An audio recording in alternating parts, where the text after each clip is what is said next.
avec Jacques Vendroux et avec Cédric Chasseur à la Méno. C'était il y a quelques jours. La belle histoire du Racing Club de Strasbourg et plus encore, c'est maintenant. J'ai pris la présidence du club en juin 2012, donc ça va faire 10 ans, en rachetant le club en CFA, parce que le club avait déposé le bilan en 2011. J'ai réuni autour de moi quelques amis proches, chefs d'entreprise locaux, et on a racheté le club. Et maintenant, ça fait 10 ans effectivement que je suis président du club, et on est passé de CFA2, CFA national, Ligue 2, Ligue 1, et l'histoire pour l'instant est belle. Vous vous souvenez du premier match en CFA2 ? Alors le premier match, c'était, je crois, à l'extérieur. Il me semble, je me souviens terriblement de cette année qui a été très difficile. Parce que l'année en 5e division, c'est la CFA2, la Nationale 2 d'aujourd'hui, la CFA, c'est très difficile. Pourquoi ? Parce qu'il n'y a qu'un seul club qui monte en Nationale. Et on a été toute l'année en difficulté, en concurrence avec Mulhouse, en concurrence avec Moulins, en concurrence avec d'autres clubs, notamment Raon. Et finalement, on a réussi à monter dans un match épique, à Épinal contre Raon, et on a été véritablement premier que la dernière demi-heure du championnat. Et on est monté dans une liesse incroyable. Et ça a été vraiment le début de l'histoire, parce que cette montée en nationale était très importante. Alors demain, vous jouez Clermont-Ferrand. Alors, c'est vrai que si vous gagnez, en fonction des autres résultats, etc., vous avez une grosse chance de disputer une Coupe d'Europe la saison prochaine. Il ne s'agit pas de faire de l'autosatisfaction, mais il s'agit de dire que depuis 2012, vous avez fait un boulot mais incroyable, extraordinaire, parce que Strasbourg fait partie de l'ADN du football français. Strasbourg est un club populaire comme Saint-Étienne, comme Marseille. Le PSG, est un club respecté dans Paris intramuros, mais n'a pas la même... il y a moins d'affection que le Racing Club de Strasbourg, par exemple, par rapport à tous les autres clubs du football français. Alors c'est vrai, Jacques, quand on a repris il y a 10 ans, l'image que j'avais en tête, c'est qu'il fallait repartir sur 3 piliers très importants que je répète assez souvent. Un, c'est que il fallait que le club redevienne un club sain financièrement, parce que le Racing avait déposé le bilan, et on peut construire un club, ou une entreprise d'ailleurs, que sur des bases saines financières. Et depuis 10 ans, on est positif chaque année, à part l'année dernière, l'année du Covid, où on a perdu de l'argent pour la première fois. La deuxième chose très importante, je voulais que Strasbourg redevienne un club respecté sportivement, mais pas respecté pour son côté un peu instable, notamment au niveau des dirigeants.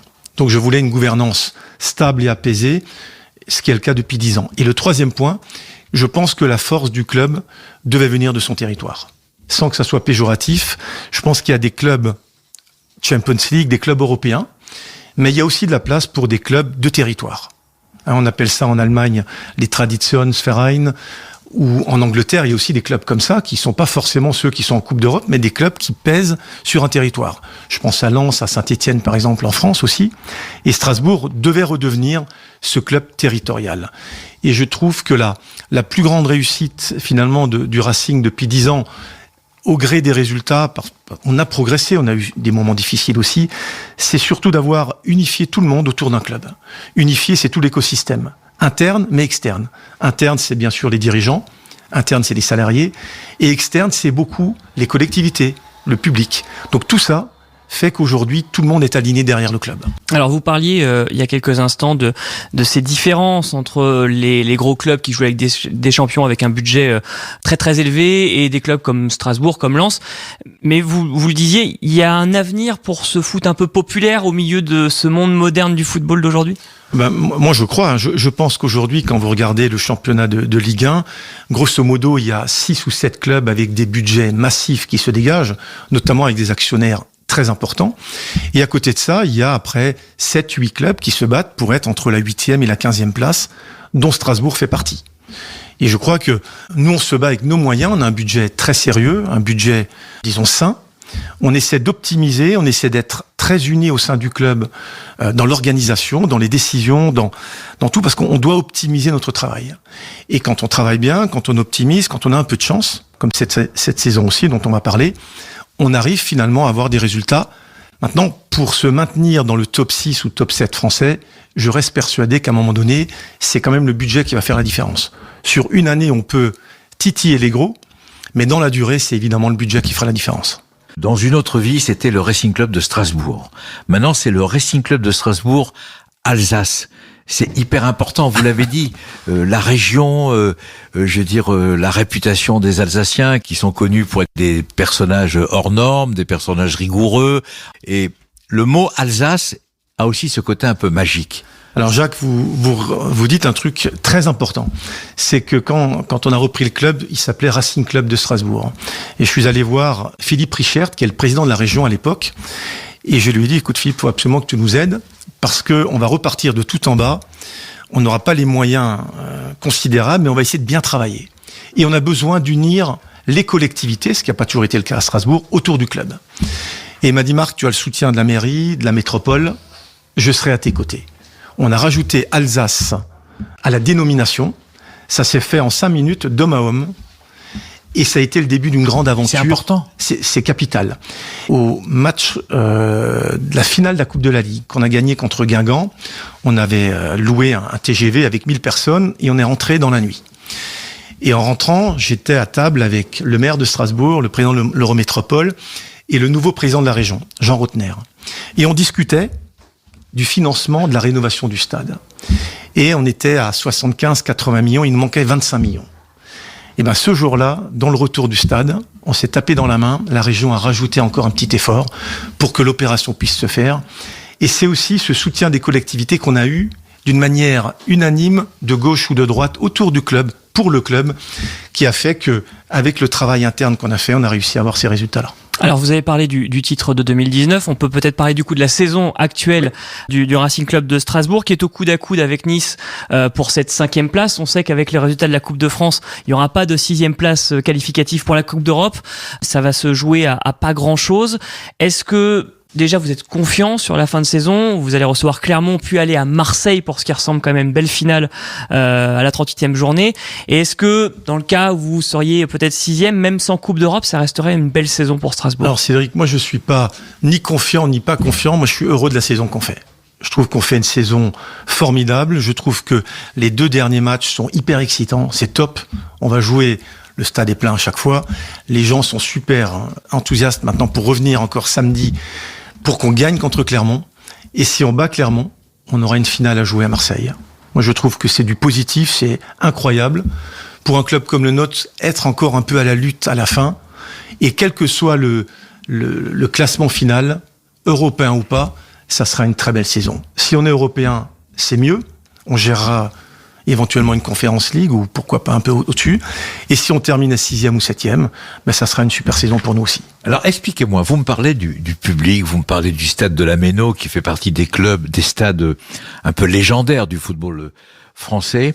Le public alsacien est d'une fidélité éternelle. Même quand vous étiez en galère, moi je me souviens des matchs de CFA où il y avait 15 000 personnes au stade de la Méno, c'est arrivé. Alors c'est vrai que historiquement on est un terreau de football ici, c'est clair, et le club a toujours été soutenu. Mais je pense qu'il y a quand même, à un moment donné, un tournant, c'est 2011, quand il y a le dépôt de bilan. À ce moment-là, le club repart de 5e division, et ça a été un électrochoc pour tout le public alsacien. Cette remontée qu'on a réussi à faire, autour du Racing, a créé un ciment indéfectible qui fait qu'aujourd'hui, depuis des années, le stade est plein, et on a à la Méno une ambiance à la rigueur que je n'ai même pas connu quand j'étais joueur il y a une vingtaine d'années.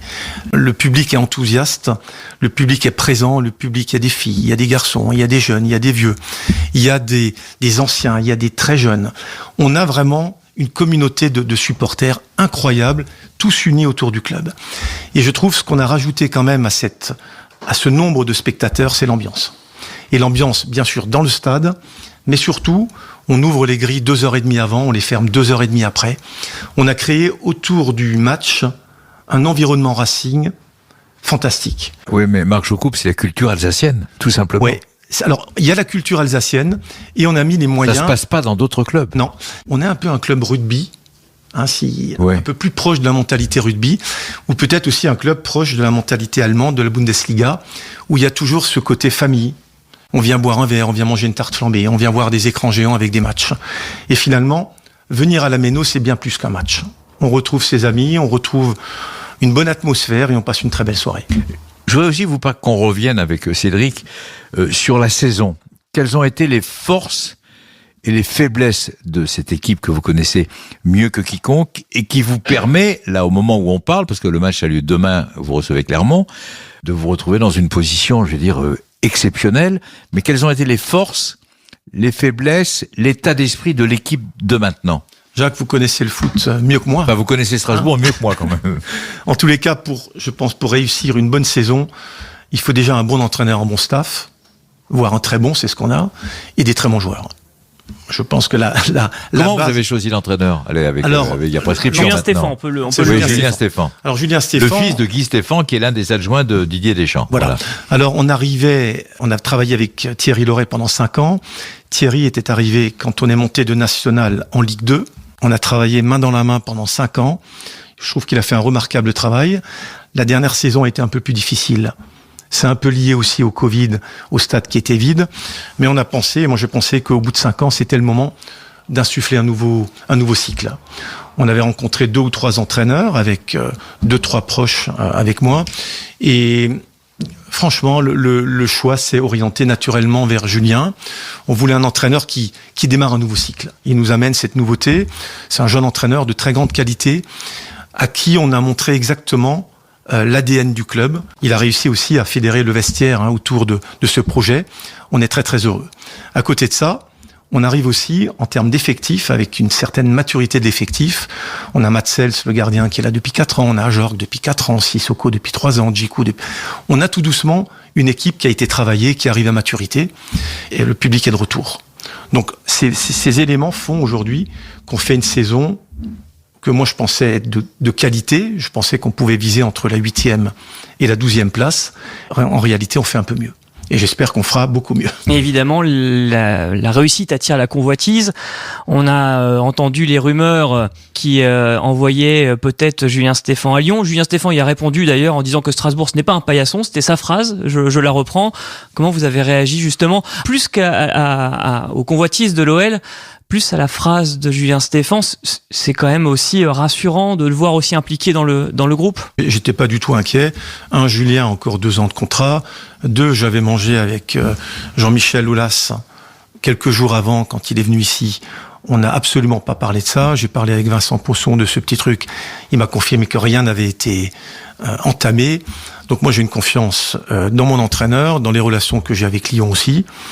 Voilà, il est totalement concentré sur le projet de Strasbourg, il se plaît là.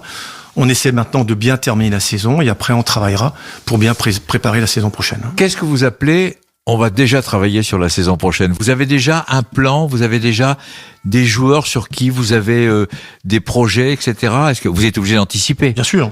Alors, dans un club professionnel, n'importe quel club professionnel, là au moment, actuellement, vous essayez de faire grandir encore le Racing Club de Strasbourg. Comme Lucas Perrin, par exemple, où la clause a été levée pour l'option d'achat. Voilà, alors il y a 2 choses. Il y a la locomotive, l'équipe 1 qui travaille au quotidien pour le match de Clermont et Marseille, ça c'est Julien, son staff et les joueurs. Et à côté de ça, on a le centre de formation qui travaille pour sortir des jeunes. Ça, c'est François, mon frère, qui dirige le centre. Et on a une autre personnalité, une autre personne très importante chez nous, c'est Loïc Désiré, qui est le responsable du recrutement, qui travaille constamment pour préparer la suite. La suite dans le recrutement. Donc, on travaille effectivement sur des joueurs à faire venir. Et en parallèle de ça, on travaille aussi avec Kader Mangane, le coordinateur sportif, sur la prolongation ou des options à lever. En l'occurrence, Cédric, vous venez de parler de Lucas Perrin. On avait un prêt avec option d'achat. On a levé l'option la semaine dernière et Lucas Perrin va rester chez nous pour les prochaines années. Puisqu'on parle d'avenir, puisqu'on parle du Racing Club de Strasbourg, est-ce qu'à un moment, il y a eu une rumeur qui disait Marc Keller veut peut-être vendre le club? Vous en êtes où? Est-ce que vous avez vraiment envie de le vendre? Est-ce que vous avez envie de continuer quelques années? Ça fait partie aussi des rumeurs qui circulent depuis 2 ou 3 ans. Non, ce qui s'est passé, tout simplement, j'ai dit quand on a pris le club il y a 10 ans, qu'on allait remonter le club dans le monde professionnel. Ça, c'était vraiment l'objectif majeur. Il a été atteint au bout de 4 ans.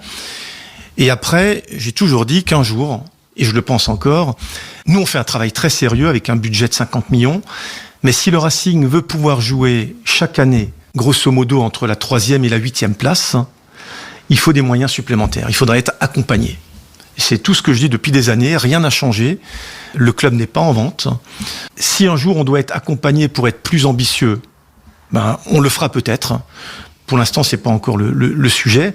Mais en tous les cas, j'ai toujours considéré que le Racing doit progresser, il doit continuer à avancer. Et un jour, je pense que la place du club devrait être d'essayer de lutter chaque année pour l'Europa League, ce qu'on ne peut pas faire aujourd'hui. Personne n'est venu vous voir encore pour vous accompagner, comme vous le dites, pour essayer d'apporter un peu plus d'argent au club? Alors, il y a eu depuis 3-4 ans des petites approches comme ça, mais rien de concret, rien de sérieux non plus. Il y a aussi des gens qui aiment le foot, qui se renseignent un petit peu, mais on n'est absolument pas allé plus loin. On s'est concentré chaque année aussi sur la situation sportive, et aussi depuis 3 ans, il faut le dire, la crise Mediapro, la crise du Covid, qui nous a obligés, et moi particulièrement, à être concentrés au maximum sur le club pour traverser cette tempête. On a traversé cette tempête, on est toujours présent, et à l'avenir, on verra. Je reviens au match de Clermont de demain soir. La victoire, elle est impérative pour que justement, 8 jours après, vous alliez à Marseille, éventuellement pour gagner aussi. Alors moi, je le dis un peu différemment. Ah, on n'est pas tout à fait d'accord. Si on veut faire la finale à Marseille, il faut gagner la demi-finale. Ben voilà. La demi-finale, c'est Clermont. Voilà, on le dit un peu différemment, mais qu'on soit 5e, 6e ou 7e, encore une fois, je le redis, la saison, elle sera réussie. Les gens sont heureux. J'avais dit à Julien Stéphan en début de saison, quand on parlait des objectifs, il m'a dit, président, c'est quoi les objectifs du club? Et je lui ai dit, Julien, à Strasbourg, c'est pas tellement le classement qui m'intéresse. Moi, ce que je souhaite, le stade doit être plein. Je veux une équipe dynamique, une équipe qui fasse plaisir à son public, une équipe avec de l'humilité, mais beaucoup de fierté, qui ne lâche jamais. Cet objectif est déjà atteint. Donc il n'y a pas de souci sur l'analyse de la saison.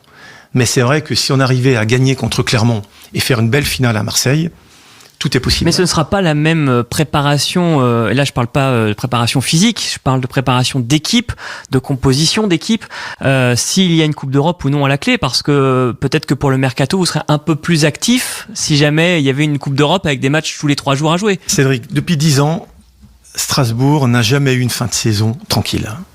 En CFA, on est monté la dernière minute en National. En National, on a fait 3 ans.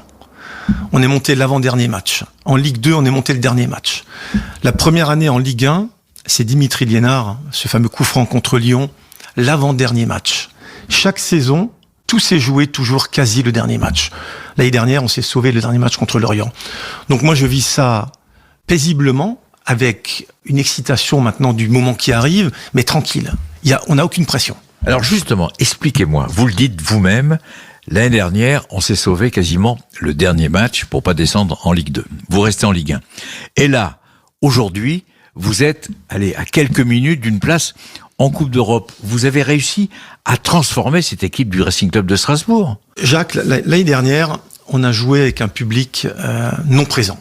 Vous savez très bien qu'à Strasbourg, la ménoplaine, c'est des points supplémentaires. Le Covid a joué un rôle dramatique pour tout le monde. Très clairement, le Covid a été terrible pour nous. Financièrement, mais surtout dans l'atmosphère. Parce que pour nous, c'est ça qui est important. Deuxièmement, on a eu quelques blessés majeurs, dont Mats Sels, le gardien. Pour moi, c'est vraiment considérable. Après, la saison a pas bien commencé, et je pense qu'on était aussi, je l'ai dit, un peu en fin de cycle, et je pense qu'il fallait un peu repartir sur un nouveau cycle qu'on a fait maintenant avec Julien Stéphan. On a extrêmement bien travaillé avec Thierry Loret, mais la saison dernière, cette saison du Covid a été vraiment difficilement prévisible, et on l'a vécu, on a dû se battre à mort, et on est resté fidèle à Thierry jusqu'au bout, parce que je pensais que malgré les difficultés, malgré ce qui arrivait des turbulences, j'étais persuadé que c'était l'homme qui allait nous sauver l'année dernière, dans une année difficile. Et il l'a fait. Une fois que ça a été fait, on est parti sur un nouveau cycle, et je pense qu'on a fait le bon choix aussi avec Julien Stéphan. Marc Keller, invité d'Europe 1 Sport ce soir. Vous parliez de cette année de Covid. Vincent Labrune, le patron de la LFP, disait que le football français était sauvé il y a très peu de temps. Est-ce que vous le rejoignez sur ce point de vue-là? Est-ce que pour vous aussi, le plus dur est derrière désormais? Alors, Vincent, qui fait d'ailleurs du très bon travail, parle au niveau macro, c'est-à-dire au niveau tout le football professionnel. Moi, je parle maintenant pour Strasbourg. On a vécu vraiment une ascension pendant des années, et le Covid et Mediapro ont été 2 éléments catastrophiques. Nous, on fait des bénéfices depuis 10 ans, on n'a pas pris 1 euro de dividende, on a tout mis en fonds propres, parce qu'on pensait qu'on en aurait besoin pour la rénovation du stade, ou pour éventuellement une relégation en Ligue 2 un jour. Et on a utilisé une grande partie de nos fonds propres pour compenser Mediapro et la crise Covid. Il faut dire aussi que l'État qui est souvent critiqué, a beaucoup aidé les clubs pro dans les aides à la billetterie, aides aux coûts fixes. Donc l'État a été très présent. Et nous, on a essayé bien sûr aussi de travailler. On essaie d'être assez agile dans notre club pour essayer de réagir à toutes les crises. Et on a traversé cette crise. Donc je rejoins Vincent pour dire que l'après-Covid, maintenant, on y arrive. L'après-Mediapro aussi. Même si les conséquences Mediapro, Cédric, durent 4 ans. C'est un contrat qui avait été signé pour 4 ans. Et il reste encore 2 saisons à venir. Je voudrais revenir aussi sur l'histoire du Racing Club de Strasbourg, Alsace. Vous êtes l'un des plus vieux clubs du football français, créé en 1906. Est-ce que vous êtes conscient que vous avez une énorme responsabilité, d'abord dans la région, dans toute l'Alsace, même dans toute la France? Est-ce que vous savez que finalement vous n'avez plus le droit à l'erreur par rapport à ce que vous avez fait et tout ce que vous avez réussi? Les Alsaciens n'accepteront plus de redescendre à un niveau un peu plus bas, vous le savez. Alors, vous les avez trop gâtés, je serais tenté de dire. Vous avez récupéré ce club qui était moribond, vous le montez très haut, mais maintenant vous êtes obligé de rester à niveau. C'est ce qu'on essaie de faire, Jacques. Moi, j'essaie d'avoir aussi un discours clair avec tout le monde dans les objectifs, en fonction des moyens que nous avons, qui sont les nôtres. C'est des moyens financiers assez moyens, entre guillemets, mais on essaie de développer vraiment le club au maximum de ce qu'on peut faire avec nos moyens. C'est ce qu'on fait. Le stade est plein, tout est plein, les loges sont pleines, les gens viennent avant. On optimise à fond notre potentiel.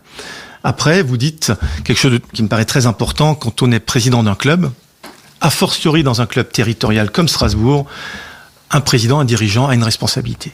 C'est très clair, il faut, je pense, travailler avec sérieux, il faut donner une bonne image, avec une éthique irréprochable, avoir les meilleurs résultats possibles, mais vous savez très bien dans le foot, on peut pas tout maîtriser, mais en tous les cas, on doit tout faire pour que le club ait une vision, essayer de tirer tout le monde dans ce train pour amener le train un peu plus haut. Et je le répète, ce qui a fait la force du club depuis quelques années, c'est son unité.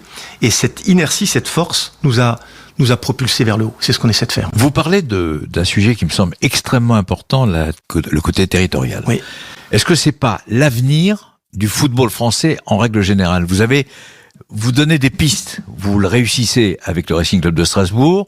Pourquoi il n'y a pas d'autres clubs qui ont une mentalité territoriale? Pourquoi il y a des clubs, c'est un État dans l'État? Ça va pas plus loin. Est-ce que c'est pas l'avenir? Tout à l'heure, Cédric parlait du football populaire, du football, je veux dire, dans une autre vie. Est-ce que vous n'êtes pas en train de créer quelque chose de nouveau? En tous les cas, moi je pense que dire un club territorial ou populaire n'est pas péjoratif. Au contraire, je trouve qu'on parle beaucoup de marques. Enfin, moi je crois qu'aujourd'hui le foot ou le sport, on voit qu'il y a des marques mondiales qui se créent. Manchester United, Real, le PSG par exemple, City. Mais à côté de ça, même si l'intérêt des jeunes en France ou dans le monde, on s'intéresse beaucoup à des grandes marques, à côté de ça, il y a de la place pour des clubs sur un territoire. Moi, c'est ce que je crois. Rennes le fait d'ailleurs très bien. Ils ont la grande chance d'avoir la famille Pinault aussi derrière, mais c'est un club qui se construit bien. Lens le fait très bien. Il y a d'autres clubs, même en Ligue 2, qui travaillent bien.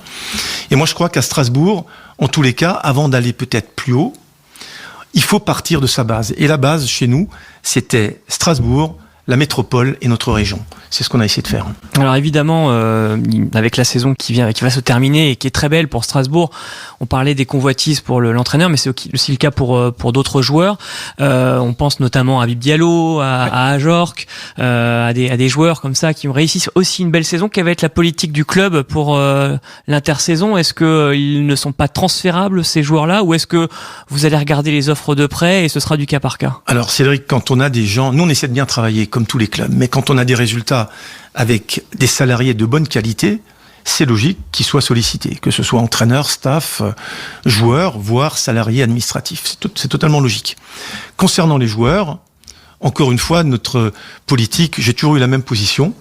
Nous, on fait pas du trading au sens, on vend des joueurs uniquement pour faire entrer de l'argent. Nous, ce qu'on veut, on se concentre, on veut une bonne équipe. Quand on a une bonne équipe, le stade est plein. Quand le stade est plein, l'économie fonctionne et tout le monde est content. Ça ne veut pas dire que de temps en temps, on ne vend pas. Mais on vend que si la proposition est très importante et si le joueur veut partir et est satisfait. Si c'est le cas, on se met à table, on discute. Et c'est clair que là, je défends à 100% les intérêts de mon club. C'est normal. Alors, vous défendez les intérêts du Racing Club de Strasbourg. Vous dites vous-même, des joueurs peuvent partir, des joueurs peuvent arriver, des dirigeants peuvent partir. Il y a une rumeur vous concernant depuis déjà pas mal de temps, la Fédération française de football, le COMEX, éventuellement un jour succédé à Noël Le Graët. Comment vous vivez ce genre de rumeurs? Parce que votre nom revient quand même régulièrement. Faut pas se la faire à l'envers quand même. Hein. Noël Le Graët vous a presque choisi comme successeur. Il l'a dit en tout cas, qu'il aimerait bien vous voir lui succéder. Alors, moi je vis ça très calmement. Mon cher Jacques, Cédric, je suis très transparent. Vous le savez, on n'invente rien. Je lis parfois. Non, tout simplement, je pense que Noël Le Graët a parlé 2-3 fois de sa succession. Moi, en tous les cas, je fais partie de son équipe pour le 2e mandat consécutif. J'ai un certain nombre de responsabilités, notamment liées aux sélections de jeunes garçons à la Fédé. C'est une belle expérience pour moi. Je côtoie le monde fédéral maintenant depuis 5, 6, 7 ans. Mais comme tous mes colistiers membres du COMEX, on est vraiment à disposition de la Fédé pour essayer d'aider dans un certain nombre de dossiers, mais ça se limite à ça aujourd'hui. Moi, je suis très concentré sur Strasbourg, et je vous rappelle, Jacques, vous le savez, que Noël Le Graët est élu jusqu'en 2024, et qu'on est à fond derrière lui, et derrière la fédération, pour qu'elle ait les meilleurs résultats possibles d'ici 2024. Votre priorité, quoi qu'il arrive, mais vous l'avez toujours dit, vous avez jamais changé d'avis, c'est le Racing Club de Strasbourg. Mais Jacques, je suis concentré à 100%, c'est un club qui suscite beaucoup de passion dans notre région, je suis obligé d'être concentré à 100%. Mais la Fédé, je passe un peu de temps aussi là-bas, j'ai des responsabilités. Ce qui va se passer dans quelques années, on peut pas savoir, mais aujourd'hui, en tous les cas, Noël Le Graët est élu jusqu'en 2024, et moi je suis très concentré pour l'instant sur la fin de saison. Donc on peut revenir vous poser la question en 2024. Vous pourrez revenir, tranquillement, vous serez les bienvenus. En tous les cas, merci Marc Keller de nous avoir reçus si merveilleusement bien, grâce aussi à notre ami Jean-Marc Buterlin.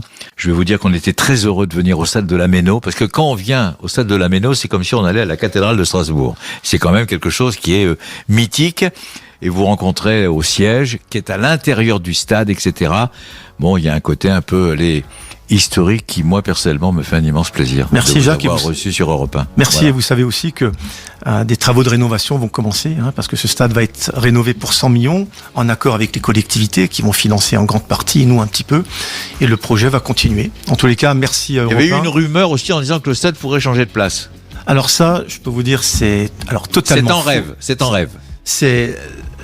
Moi, je trouve que regardez un peu ce qui s'est passé depuis quelques années. Souvent, les rénovations de stades, regardez même à Liverpool, ça a bien réussi parce que l'atmosphère reste ici. Et nous, on veut que ça reste à la Méno. Mais c'est vous, Marc, qui avez complètement Il fallait pas raison. changer. Il faut pas changer. Non, il faut pas changer. Il ne faut jamais changer. Non. Regardez, il y a des clubs, je vais pas les nommer, qui ont changé de stade il y a 2 ou 3 saisons. Bon, ça se passe pas très bien. Et donc, il faut garder, quoi qu'il arrive, et vous avez complètement raison, le stade de la Méno. Je le répète, c'est un peu la cathédrale ici à Strasbourg. Voilà. Merci en tous les cas pour votre venue. Merci. Europe 1 Sport, Lionel Rosso. Jusqu'à 23h sur Europe 1 Sport, les grands débats qui démarrent dans quelques instants avec nos experts Marc Librard, Javier Prieto Santos, Luxonor et Cédric Chasseur, qui ont très attentivement et se sont délectés des propos de Marc Keller, et donc ont écouté cette interview.